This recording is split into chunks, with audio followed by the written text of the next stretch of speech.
السلام علیکم ورحمۃ اللہ وبرکاتہ۔ میں امید کرتی ہوں آپ سب صحت اور ایمان کی بہترین حالت میں ہوں گے انشاءاللہ، اور میری دعا ہے اللہ تعالی ہم سب کو خوش رکھے، شاد رکھے، آباد رکھے، سلامت رکھے، آمین ثم آمین۔ آج میں آپ کی خدمت میں حاضر ہوں، آپ کو بتاؤں گی ایک ایسا عمل کہ جس کے کرنے کی وجہ سے آپ دوسروں کی اذیتوں سے محفوظ رہیں گے۔ یہ 2 آیات ہیں، ان 2 آیات کو آپ نے پڑھنا ہے۔ آپ لکھ لیں سورۃ البقرہ پارہ نمبر 1 آیت نمبر 18۔ ٹھیک ہے، دوبارہ بتا دیتی ہوں، پارہ نمبر 1 سورۃ بقرہ آیت نمبر 18۔ صم بکم عمی فہم لا یرجعون۔ ترجمہ: بہرے ہیں، گونگے ہیں، اندھے ہیں، پس یہ نہیں لوٹیں گے۔ ٹھیک ہے، اس آیت کو آپ نے 7 مرتبہ پڑھنا ہے۔ اس آیت کو آپ نے 7 مرتبہ پڑھنا ہے۔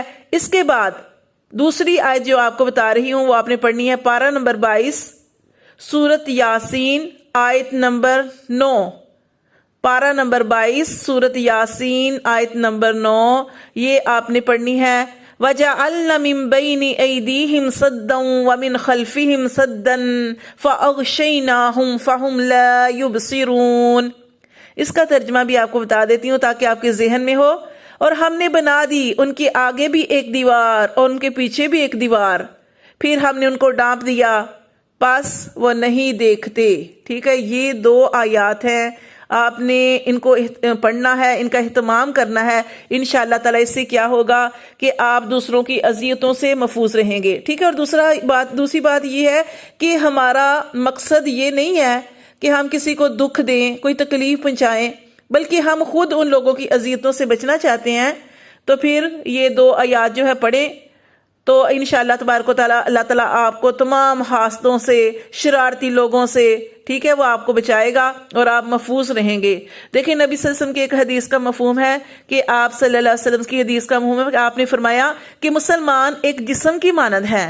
جسم کے کسی ایک حصے میں درد ہو تو پورا جسم جو ہے وہ درد ہوتا ہے۔ ٹھیک ہے، کہیں بھی کوئی آپ کو بخار ہو گیا، کوئی سر میں درد ہو گئی تو کیا ہوتا ہے، پورا جسم متاثر ہوتا ہے۔ تو ہم سارے مسلمان ہیں، ہم سب کی یہی کوشش ہونی چاہیے کہ ہم کسی کو تکلیف نہ پہنچائیں، پریشان نہ کریں، اذیت نہ دیں۔ ٹھیک ہے، یہ ہمارا مقصد ہونا چاہیے۔ ہاں، لیکن آپ دیکھیں کہ کئی لوگ ایسے ہوتے ہیں، شرارتی لوگ ہوتے ہیں، وہ آپ کو تکلیف پہنچاتے ہیں، باتوں سے پریشان کرتے ہیں، اذیتیں دیتے ہیں، ستاتے ہیں۔ تو اگر آپ حق پہ ہیں اور آپ ان کو نقصان بھی نہیں پہنچانا چاہتے تو آپ پھر ان 2 آیات کا خوب اہتمام کریں، یعنی ان کو پڑھیں۔ آپ نے کتنی دفعہ پڑھنا ہے؟ جو میں نے آپ کو پہلی آیت بتائی، صم بکم عمی فہم لا یرجعون، اس کو 7 مرتبہ پڑھنا ہے۔